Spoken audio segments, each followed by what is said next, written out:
రాష్ట్రంలో కొత్తగా మరో 9,000 బీటెక్ సీట్ల కల్పనకు కసరత్తు పూర్తయింది. ఇవి నేడో రేపో అందుబాటులోకి రానున్నాయి. బీటెక్ లో ప్రవేశాలకు నేటి నుంచి రెండో విడత కౌన్సిలింగ్ మొదలవుతుంది. 27, 28 తేదీలో వెబ్ ఆప్షన్ల ప్రక్రియ జరగనుంది. కాగా ఈ 2 రోజుల్లోనే విద్యాశాఖ నుంచి కొత్త సీట్లపై ప్రకటన వచ్చే అవకాశం ఉంది.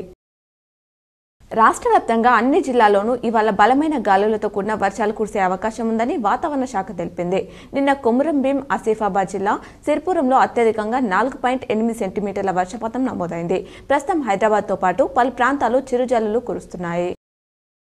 భూమి లేని రైతు కూలీల ఆర్థిక జీవన పరిస్థితులు మెరుగుపరిచేందుకు ప్రభుత్వం కట్టుబడి ఉందని నిన్న బడ్జెట్ సందర్భంగా డిప్యూటీ సీఎం బట్టి విక్రమార్క తెలిపారు.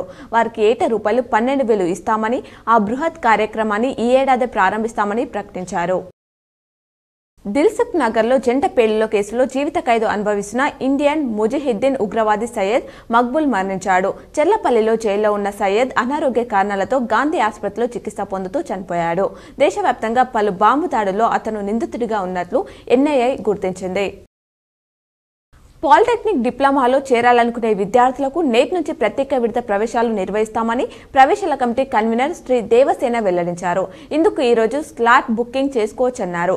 21 సర్టిఫికెట్ల పరిశీలన ఉంటుందని, వెబ్ ఆప్షన్ల ప్రక్రియ అదే రోజు ప్రారంభమవుతుందని తెలిపారు. రానున్న రోజుల్లో రద్దీకి అనుగుణంగా మరిన్ని వందే భారత్ ఎక్స్ప్రెస్లు నడిపేందుకు ప్రభుత్వం సిద్ధంగా ఉందని రైల్వే మంత్రి అశ్విన్ వైష్ణవ్ తెలిపారు. భవిష్యత్తులో ఎన్ని వందే భారత్లు తీసుకురాబోతున్నారంటూ ఎల్ఎస్లో ఓ ఎంపీ అడిగిన ప్రశ్నకు ఆయన సమాధానమిచ్చారు. ప్రస్తుతం 102 ఎక్స్ప్రెస్లు నడుస్తున్నట్లు చెప్పారు.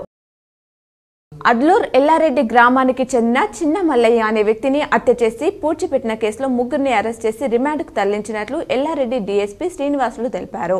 సదాశివనగర్ పోలీస్ స్టేషన్లో ఆయన వివరాలను వెల్లడించారు. సాంకేతిక పరిజ్ఞానం ద్వారా ఆ 3 అరెస్ట్ చేసినట్లు తెలిపారు.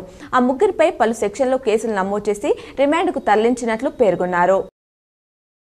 జార్జియాకు చెందిన 55 ఏళ్ల నినో సాల్కోజో 10వ ఒలింపిక్స్ బరిలోకి దిగబోతున్నారు. తొలిసారిగా ఆమె 1988లో జరిగిన సియోల్ ఒలింపిక్స్ లో పాల్గొని 25 మీటర్ల పిస్టల్ విభాగంలో గోల్డ్, 10 మీటర్ల ఎయిర్ పిస్టల్ విభాగంలో బ్రాంజ్ మెడల్ సాధించారు.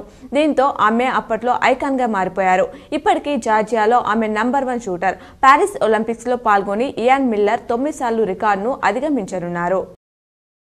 జక్రన్పల్లి మండలంలోని నారాయణపేటకు చెందిన జాన్కంపేట లక్ష్మిని 3 దుండగులు బెదిరించి బీరువాలో నుంచి 2 తులాల బంగారు, పుస్తెలతాడు, కొంత నగదును దోచుకుని పరారయ్యారు.